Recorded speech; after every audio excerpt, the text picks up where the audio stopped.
Hello दोस्तों, नमस्ते, प्रणाम। आज हम आप लोग के एक बहुत ही प्यारा सा भजन शंकर भगवान का, भोले बाबा का सुनाता। कैसा लगे आप लोग के कमेंट करके बताए लोग। अरे ले लेती अपना किताबिया ए गुरुजी, लिख लेती हमारो हजरिया ए गुरुजी, लिख लेती हमारो हजरिया ए गुरुजी, लिख लेती हमारो हजरिया ए गुरुजी।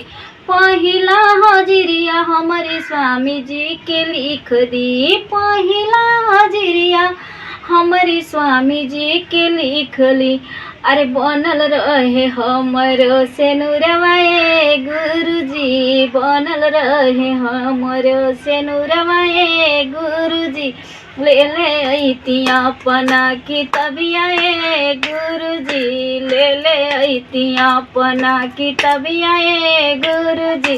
दूसरा हजरिया माई बाबूजी के लिख दी। अरे बनल रहे हमरो नई हरवा ए गुरुजी, बनल रहे भैया भतीजवा ए गुरुजी। ले ले आई अपना किताबिया ए गुरुजी, ले ले आई। तीसरा हजरिया सास ससुर जी के लिख दी। बनल रहे घर परिवारवा ए गुरुजी, बनल रहे घर परिवारवा ए गुरुजी।